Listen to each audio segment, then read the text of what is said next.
Well, hello, everyone. Welcome to this week's Canaan STL podcast. This is Pastor Daniel Carr here again with Pastor Martin Winslow, and this is brought to you by Canaan Baptist Church, where we exist to connect you to what matters most, to God, to people, and to purpose.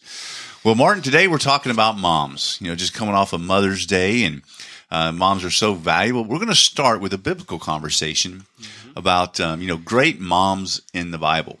This past week, Chad Hodges talked to Daniel 3 and looked at, Shadrach, Meshach, and Abednego, or Hananiah, Azariah, and Mishael, and the fact, what kind of mothers did they have to for them to have that kind of faith, even as older teenage boys, to stare the greatest, most powerful man in the world and say, we are not bowing down, right?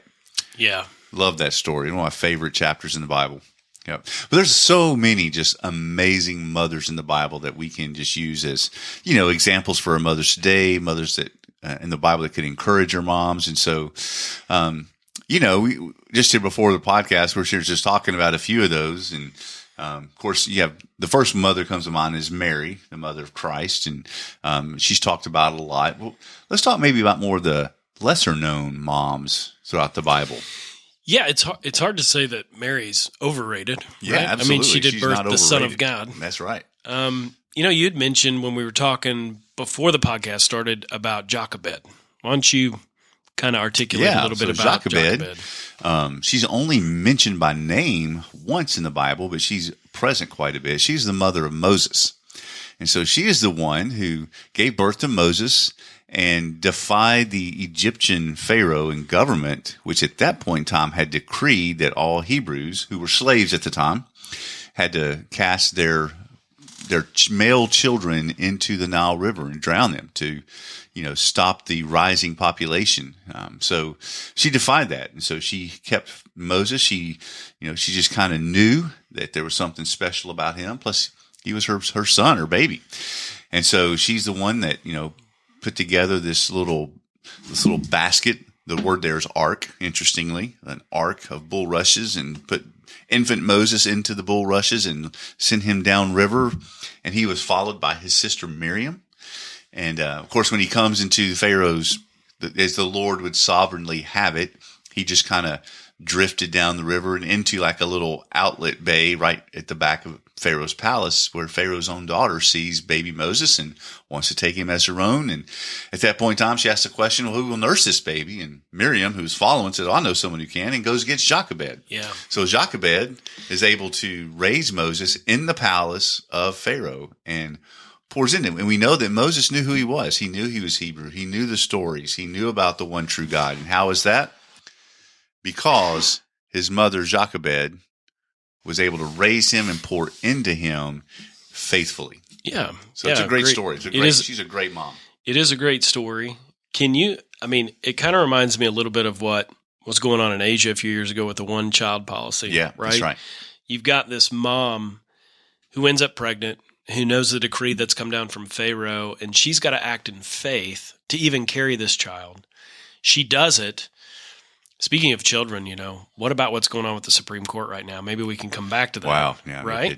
Similar situation. But she goes ahead and, in faith, puts this child in the Nile, not knowing what's going to happen. And then God, by his goodness, and just think of all the women that could have been called to nurse the baby. Yep. His own mother comes back from the Pharaoh's daughter and nurses. I mean, it's really an incredible story. It is. Like when Absolutely. you parse out all the details. Yep. Of this mom, and God blessed her. Absolutely. Yeah, who's another good one that you can kind of think of? Another good mom off the top of your head. So interesting. This is not the popular scholastic view, but when we talk about amazing women, Proverbs 31 comes to mind, which is a powerful passage, and it is probably done on Mother's Day more than any other passage. So it's done a lot, but it's that Proverbs 31 is written, and according to Proverbs, it says written by Lemuel, right? Yeah. Well, there is a segment of Jewish scholarship that believes Lemuel is Solomon. Mm-hmm. And so therefore, now this is really interesting. So therefore, Solomon here writes about his mom, which is Bathsheba, the same woman caught in adultery with David years before. Yeah. So we don't know if that's absolutely true or right, but what if that is? What a great story that Bathsheba went. What a great story of redemption that she went from being the woman caught in adultery with David, to being the woman who is most preached about on Mother's Day.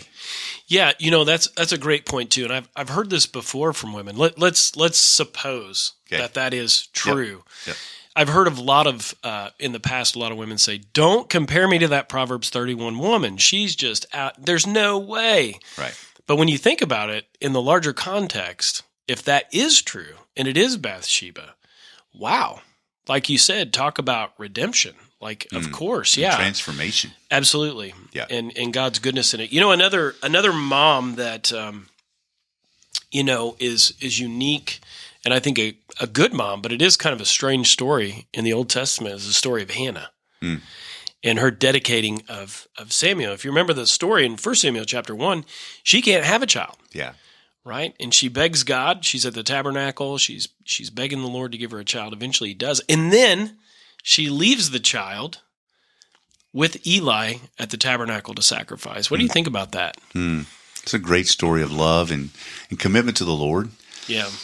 A lot of times we really want something, whether it's a child or whether it's a spouse, or, we just want, we yearn. Abraham wanted a son, and then when we get what we've longed for, to have the kind of love for the Lord and worship for the Lord, to then turn around and be ready to immediately give that back.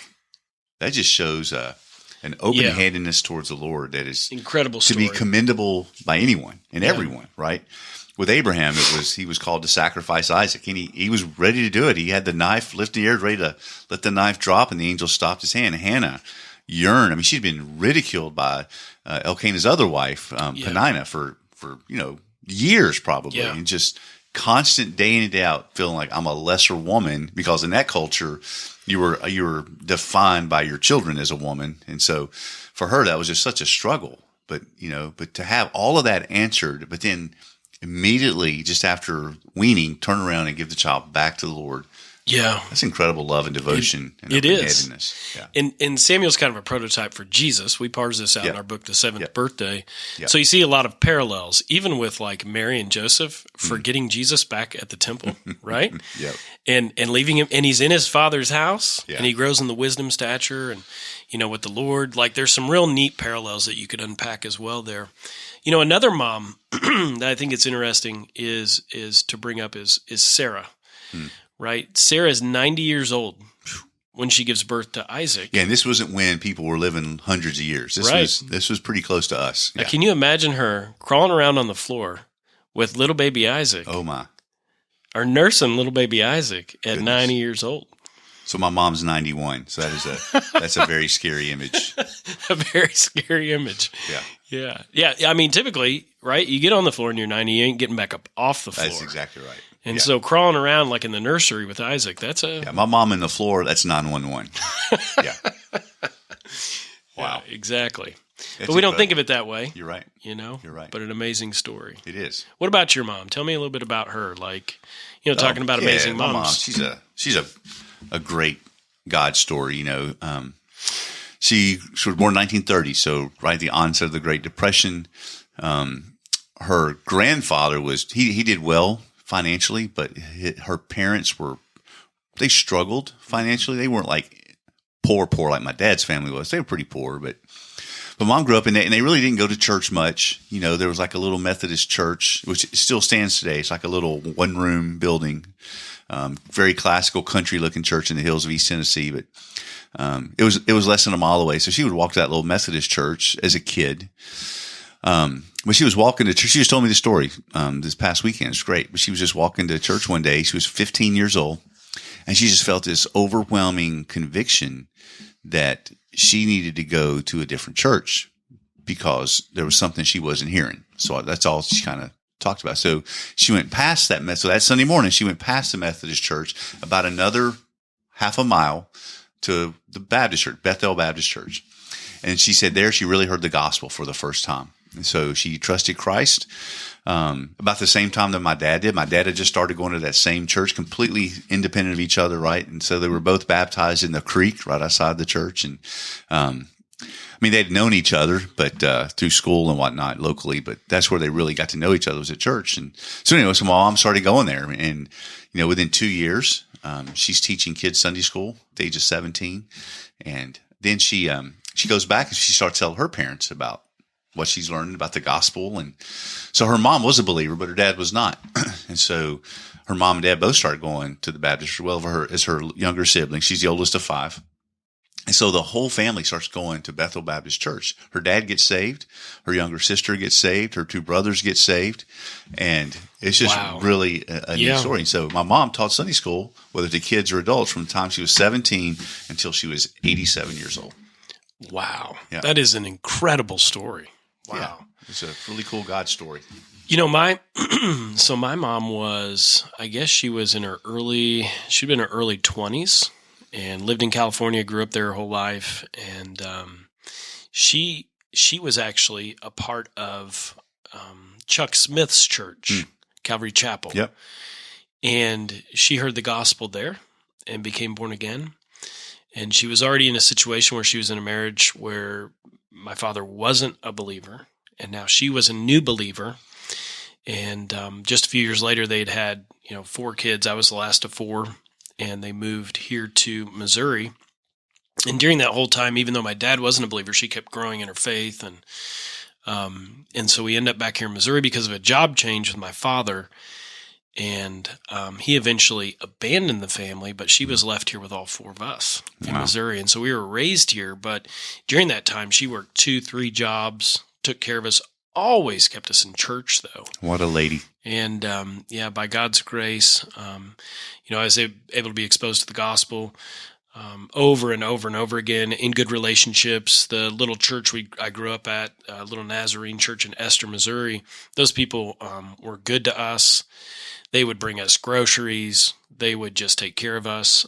Even whenever I was just a brat, didn't have a dad around, I had a lot of dads, those guys. Little Martin was a brat? Oh, buddy, yeah. Unthinkable. And listen, their theology wasn't that good. That was the only problem, right? Right. The Nazarene Church, the pastor's wife every Sunday would take me up to get saved again. She's like, it didn't work this last week. So I would say all the right words, but I didn't believe it until later. I was 17. But anyway, just a great story. She's 74 now. Got to see her over Mother's Day. We drove down to Farmington and visited them. It was a great time. She's always been my biggest fan, Yeah. She's great. Yeah. There's just so much going on. It's always been hard to be a mom. Being a mom is such a tough job. But it seems like it's getting even harder with everything culture's throwing to our kids, and the collision of such ungodly worldviews and ideologies that are just being kind of forced on our kids through media, through peers, through even school boards and systems and educations, and there's just so much entertainment, Disney. Good grief, everywhere you go, it's just unbiblical ideologies. And so there's never been a time when moms were any more important than they are right now. Absolutely. Absolutely. And I think, like you're saying, it is interesting. It's, there's a couple different ways to look at it. So here's the culture. It's Christless, right? And so to get mad at the culture is not the right attitude for Absolutely. us. They're the mission field. Yep. Okay. So to be angry about it or angry at these people who act this way or that's not the right response for us. Yeah, that's we right. look at them like sheep without a shepherd, right? With compassion, and we know that they need the gospel. And at the same time, we have to have this realization too. It's like taking a piece of bread, right, and you're getting ready to put some peanut butter all over it. There's only one time you lay that foundation. And once it's filled in all the cracks, it is what it is. And with our young people, at the same time, we have to be diligent as Christian parents to protect them and lay that right foundation, because once it's down, it's not coming back off that bread, Yeah, right. And so So the right way is to raise our kids with a healthy understanding of who Christ is, of truth, and at the same time make sure that they understand that's not the enemy. Yep. These are people who are in spiritual darkness, just like we were at one time, and need to come to life. Yeah, that's right. And so that's why I'm just, I'm so just thankful for so many, like in our church and other believers not in our church, who, see their calling is to be in different positions in the culture to be the light. Right. Whether it's, we have public school teachers, we have those in school boards, we have those involved in local government. They're just true heroes, taking the gospel into those hard areas to be lights, and for the sake of the gospel, and also for the sake of families and kids who are believers but are still part of our culture, right? Right. So I saw even this morning I'd posted a little article that I read on Facebook about a teacher in Kansas that they were trying to force this teacher to use the wrong pronouns for a young child. And this lady just said, you know what, I'm not going to do that. That's harmful to this kid. Well, now it's embroiled into a big debate. There's people getting sued and everything else over it. But this Christian teacher couldn't go against her conscience, not because she's angry with this kid or anything like this. Kid's lost and this family's lost, right, but because she has to be a light. And so it's getting increasingly hard to be a light. It is, absolutely. Without being attacked for being that light. But we do have a lot of people. I was even talking to one of our members here that's just in the business field, and they were telling me how the ideology that's coming through, even in business, to pamper certain groups and all this identity politics and stuff is really just pushing in on them. And so he's trying to have this proper balance of what does it mean to be a believer and to tell the truth and not go against my conscience. And at the same time, not create a bunch of people who are mad at me all the time. That's right. Yeah, that's right. So it's going to be hard. It is. Absolutely. So just as we have some closing thoughts here, what counsel would you give the moms that listen, how to stay the course, how to continue to dig in and fight the fight, and for the sake of our kids? Yeah, I think a lot of moms today in the culture, they think of like cell phones, media, devices, all these things our kids are overwhelmed with, and they think, man, how do I fight against all of this that's going into my kids' minds? And I think it's just important for us to remember that, you've got to stay the course with the gospel. You have to be the kind of mom that's a safe place for your kids to make mistakes so that you can share the gospel. If you're not a safe place, no one's going to confess anything to you. That's right. And so you've got to be that place where they can come and receive the healing touch of the gospel. And I think being an example to the best of your ability, we're going to mess it up at some points, but just to stay that course and continue to be faithful, and then just trust God. I mean, He loves our kids more than we do. They're in His hands, and ultimately we can always know this: He's going to do what's right with them. That's right. And so that's what I would encourage our moms to remember today. Good word. It's a good word. Well, I know Mother's Day was this past Sunday, so I hope all of you moms that are listening had a happy Mother's Day. And for everyone else, thanks for tuning in to Canaan STL Podcast. We'll look forward to meeting with you again next week. Have a blessed week, and see you next time on Canaan STL.